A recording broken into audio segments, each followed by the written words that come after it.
You know, when Darwin wrote his book on the origin of species by means of natural selection, the rest of the title was Preservation of Favored Races in the Struggle for Life. Now, that book was about animals, but at the end, in the last chapter, he said, in the distant future, light will be thrown on the origin of man and his history. 12 years later, he wrote the book, The Descent of Man, and The Descent of Man inherently is a racist book. It really is. Darwinian evolution inherently is a racist philosophy, but it's taught in our public schools as fact. Now, it's interesting, if you look at some things that have happened, like recently, the American Library Association had an award named after Laura Ingalls Wilder because of her Little House on the Prairie series.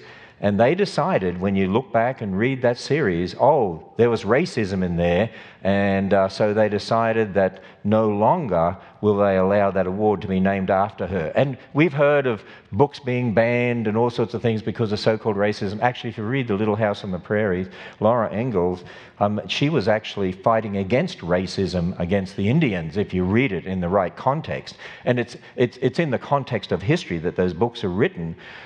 Here's the interesting thing. The girl portrayed in the books was definitely not racist. If you're going to say you've got to ban a library award because of those books, they should be banning Darwinian evolution from the school system. But of course, that's not what they want to do, so they ignore that. You know, it's interesting. How many of you here have read The Origin of Species by Darwin? Have actually read it? I see a couple of hands, maybe 3. How many have read The Descent of Man? I'm not sure I see any hands. Do you know most school teachers, majority, have never read The Descent of Man? Do you know, in fact, most evolutionists don't even know what Darwin taught? You read his books and you'll see what he taught. That's why the late Harvard paleontologist Stephen Jay Gould said this: biological arguments for racism may have been common before 1850, but they increased by orders of magnitude following the acceptance of evolutionary theory. In Darwin's book, The Descent of Man, he says, this is just one example, at some future period, the civilized races will exterminate the savage races. The break between man and his nearest allies will then be wider than the Caucasians and some ape as low as a baboon, instead of now as between the Negro, Australian Aborigines and the gorilla.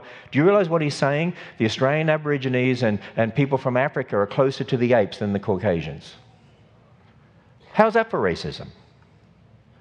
That's what Darwinian evolution's all about. That's why in 1924 there was a New York Tribune newspaper published that said the missing links were found in Australia, the Australian Aborigines. There were scientists from England and Germany who sent people to Australia to hunt down the Aborigines, to herd them over cliffs or into swamps, and with instructions on how to skin them and boil up their skulls for specimens in the name of evolution.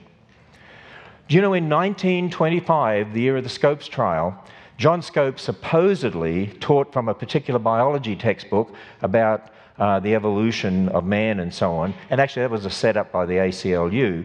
But did you know the textbook that was sort of the center of this trial, in a way, and a major biology textbook used in public schools in America in the 1900s and was used in 1925, said this: the races of man, and based on Darwinian evolution, at the present time there exist upon the earth 5 races, the highest type of all represented by the Caucasians, represented by the civilized white inhabitants of Europe and America. Generations of kids in the public schools, based on evolution, were taught the Caucasians are the highest race.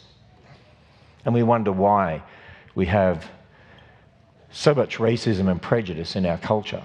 Now, of course, there's all sorts of other factors, I understand that, but I'm saying we've got to recognize that Darwinian evolution itself is inherently a racist philosophy. And in fact, I like to encourage the church. I want to suggest to us that we get rid of the term races. And I'll tell you why.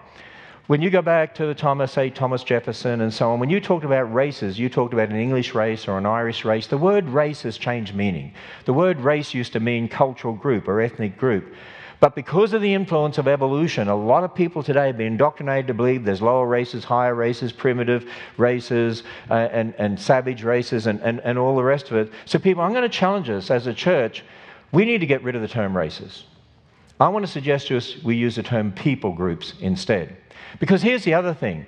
I will say to you that the people like Jesse Jackson and Al Sharpton are fueling racism by the very terminology they use, which actually is incorrect.